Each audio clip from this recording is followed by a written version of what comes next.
চট্টগ্রাম মহানগর মহিলা দলের সভাপতি মনোয়ারা বেগম মনি সংরক্ষিত মহিলা আসনের মনোনয়ন ফর্ম সংগ্রহ করেছেন। চট্টগ্রাম মহানগর জাতীয়তাবাদী মহিলা দলের সভাপতি ও চট্টগ্রাম সিটি কর্পোরেশন এর 3বারের নির্বাচিত সাবেক কাউন্সিলর জনাবা মনোয়ারা বেগম মনি বাংলাদেশ জাতীয়তাবাদী দল বিএনপি কেন্দ্রীয় কার্যালয় থেকে সংরক্ষিত মহিলা আসনের মনোনয়ন ফর্ম সংগ্রহ করেছেন। আজ শনিবার 11 এপ্রিল 2026 বেলা 11টায় তিনি মনোনয়ন ফর্ম সংগ্রহ করেছেন। তিনি বলেন, আওয়ামী লীগ সরকারের আমলে তিনি রাজপথে আন্দোলন সংগ্রাম করতে গিয়ে 8বার কারাবরণ করেছেন। জেল জুলুম এমনকি নির্যাতনের কারণে বারবার রাজপথে রক্তাক্ত হয়ে দীর্ঘদিন হাসপাতালে চিকিৎসাধীন ছিলেন। এর মধ্যেও তিনি আওয়ামী লীগ সরকারের আমলে 3বার চট্টগ্রাম সিটি কর্পোরেশন এর কাউন্সিলর নির্বাচিত হয়েছেন। তার আপসহীন নেতৃত্বে চট্টগ্রাম মহানগর জাতীয়তাবাদী মহিলা দল আজ সুসংগঠিত। তিনি আশা প্রকাশ করেছেন, এবার দল তাকে সঠিক মূল্যায়ন করবে। তিনি হুঁশিয়ার করে বলেন, এবার যেন স্বামীর পরিচয়, বাবার পরিচয় এবং ভাইয়ের পরিচয়ে যেন কাউকে মনোনয়ন দেওয়া না হয়, সেদিকে দলের নীতি নির্ধারণী ফোরামের প্রতি অনুরোধ জানান।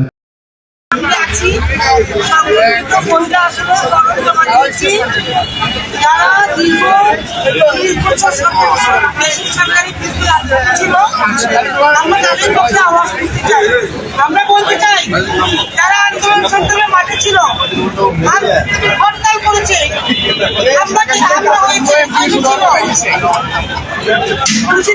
শিকার হয়ে হাসপাতালে ছিল, তারা যেন দুঃখদার মাপকাঠিতে প্রথম হয়। আজকে যে যা শুরু হয়েছে, যাদেরকে আমরা বিগত দিনে দেখি রাস্তাঘাটে পথে পার করে, তাদেরকে এখন দেখতেছি পার্টি অফিসে কল করে বিশাল বিশাল পাওয়ার নিয়ে আসছে। আমরা তীব্র প্রতিবাদ জানাচ্ছি, তীব্র প্রতিবাদ জানাচ্ছি। আমরা বলতে চাই, আন্দোলন সংগ্রামে যারা মাঠে ছিল, সেই সকল দেখি আপনার মূল্যায়ন করে আমরা কোনো নেতার বলছি, নেতার মেয়ে, নেতার ভাই বলছি দেখতে চাই না। আগামী প্রজন্মের একটাই দাবি, কর্মীকে মূল্যায়ন করুন। চাই না নেতার পরিচয় তার কন্যা, স্বামীর পরিচয় তার স্ত্রী, ভাইয়ের পরিচয় তার বোন যেন সংসদে না আসে। এই সংসদ পূর্ণহীন হয়ে যায়। আমাদের একটাই দাবি, আমি মহানগর মহিলা দলের আমি 3বার নির্বাচিত, আমাদের 3বার নির্বাচিত কাউন্সিলর, আমার 11টা মামলা, আমি 7 বার জেল খেটেছি। নির্যাতনের শিকার হয়ে আমি শাহাবুদ্দিন হাসপাতালে 6 মাস ছিলাম। বেগম খালেদা জিয়া তখন 2 জনের নেত্রী ছিল, আমাকে দেখতে এসেছে। মির্জা ফখরুল ইসলাম আলী সহ সবাই আমাকে দেখতে এসেছে। আমাদের মূল্যায়ন কেন হবে না জানতে চাই। আমরা তীব্র দাবি জানাই, আমাদের মতো ত্যাগী মাটি কর্মীকে মূল্যায়ন করা হোক।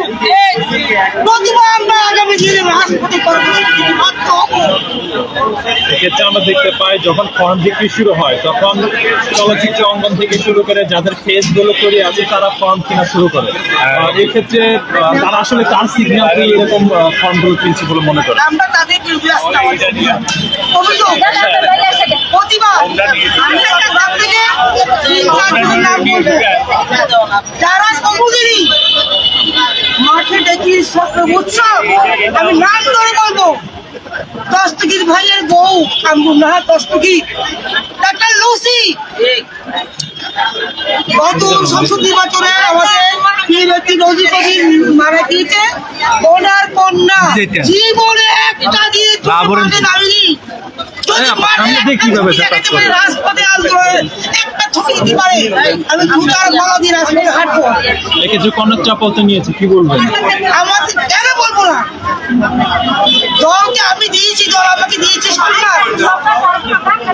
আমরা যদি আমাদের সম্মান না পাই, আমরা বলতে বাধ্য হবো। আজকে কেন ওরা আসতেছে রাজপথে, আজকে কেন ওরা পার্টি অফিসে আসতেছে বিশাল শাড়ি পরে করে?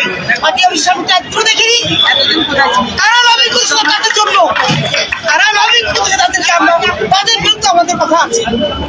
এখন বলবো না, সবাই শিল্পী কনক চাপা এসেছেন, আরো অনেক নতুন লোক এসেছেন। তাদের বিরুদ্ধে আমার তীব্র আক্ষেপ, তাদেরকে এই পার্টি অফিসে ঢুকতে অবাঞ্ছিত ঘোষণা করা হোক। কাদের একটু যদি বলতেন? যারা এই কনক চাপাদের মতো যারা কোনোদিন মাঠে আসেনি, দলের দুঃসময় মাঠে ছিল না, হরতাল করেনি, আন্দোলন করেনি, শিকার হয়নি, অবরোধ ছিল না, আমরা খাইনি, জেল খাটিনি, তাদের কি অধিকার, তাদেরকে কারা প্রশ্ন দিচ্ছে, কাদের মদতে তারা এখানে আসতেছে পার্টি অফিসে? তাদেরকে পার্টি অফিসে আমরা অবাঞ্ছিত ঘোষণা করছি, অবাঞ্ছিত ঘোষণা করছি। মনোনয়নের সময় 9 জন ছিল, এখন 1200 জন মনোনয়ন তুলছে, এমন কথা শোনা যাচ্ছে। সেই বিষয়টি কিভাবে দেখছেন আসলে? সেটা একদিক হলো তখন আমরা ভুল করলে সবাই তারা ছিল না, বিএনপি করলে আমাদেরকে পুলিশে ধরবে, আমাদের ছেলে মেয়ের সমস্যা হবে। আমরা পেশাজীবী, আমরা ডাক্তার, আমরা ইঞ্জিনিয়ার, আমরা চাকরি করি। তোমাদের এখন তোমরা চাকরি করো না, এখন কেন ইঞ্জিনিয়ার ডাক্তার কোথা হচ্ছে? মাঠ কর্মীরা কেন ছিল তখন আমাদেরকে কেন মাঠে মাঠে গরু চাষ করাইছে? আমরা কি লেবার কন্ট্রাক্ট করেছি না রাজনীতি করেছি? আজকে একটাই প্রশ্ন, আমরা কি লেবার ছিলাম নাকি রাজনীতি? তখন কোথায় ছিল এত 1200 মহিলা? তখন তো অর্জন খুঁজে পাইনি আমরা। সেই হত্যা 13 সালে ভুল টাকা ভরে হরতালে বের হয়েছি। 3 মাস হরতাল বলছিল, আপনাদের মনে আছে? এই 3 মাস রাজপথে করেছিলাম। পুলিশরা তখন কিছু করতে তারা আমরা ভোটের সামনে দাঁড়িয়েছি, গুলি দেওয়া হয়নি, মৃত্যুকে সামনে রেখে আলিঙ্গন করে গুলি খেয়েছি, গুলি খাওয়ার জন্য প্রস্তুত ছিলাম। তারা ভঙ্গ করে বিপ্লব পুলিশের নির্যাতন শিকার হয়েছে। আমার কাছে সমস্ত ছবি আছে।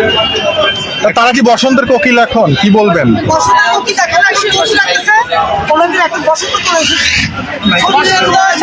ওরাও চলে যাবে। আবার দলের দুঃসময় এখন বিএনপির সুসময়, এই সময়ে এসে ত্যাগীদেরকে কিভাবে মূল্যায়ন করা হবে বা আদৌ মূল্যায়ন করা হবে কি? আমরা আশা করি আমাদের চেয়ারম্যান তারেক রহমান অবশ্যই আমাদের কথাগুলো মনোযোগ সহকারে শুনবেন এবং ত্যাগীদেরকে মূল্যায়ন করবেন। আমাদের চেয়ারম্যান আসছিল একজন নির্যাতিত পরিবারের সন্তান, কারণ ওনার মা তাকে খালেদা জিয়াও বাংলাদেশের সবচেয়ে বড় নির্যাতিত পরিবারের খালেদা জিয়ার পরিবার। উনি যেহেতু নির্যাতিত পরিবারের সন্তান, উনি যেহেতু নির্যাতিত পরিবারের মানুষ, 17 বছর দেশ থেকে বিতাড়িত ছিল, বেগম খালেদা জিয়াকে ঘর থেকে একটা করে বের করে দেওয়া হচ্ছে। আজকে মৃত্যু হয়েছে এই নির্যাতনের কারণে। উনি নিশ্চয়ই আমাদের মতো যারা ত্যাগী কর্মী, যারা মামলাকে কেটেছি, জেল কেটেছি, হাসপাতালে ছিলাম, তাদেরকে মূল্যায়ন করবো। আমরা ইনশাআল্লাহ আশা করি আমাদের মতো খুঁজিরা হবে এবং আমাদেরকে মূল্যায়ন করবো। আপনার নাম এবং পরিচয়টা একটু। আমি মনোয়ারা মনি, চট্টগ্রাম মহানগর মনোনয়ন সভানেত্রী ইনচাম। আমাকে দলে দুঃসময়ে বারবার দেওয়া হয়েছে, মানে কি আমার মতো বাকি লাগবে। আপনি ফর্ম মনোনয়ন ফর্ম কিনেছেন? জমাও দিয়েছি। বলেন কোন জেলাতে? আমি চট্টগ্রাম 10 থেকে কিনেছি। আমার সাইকেলের সদস্য আমি মাহমুদ চৌধুরী অনুসারী। আমি আশা করবো আমার ঠিক আছে, এটা দেখেন।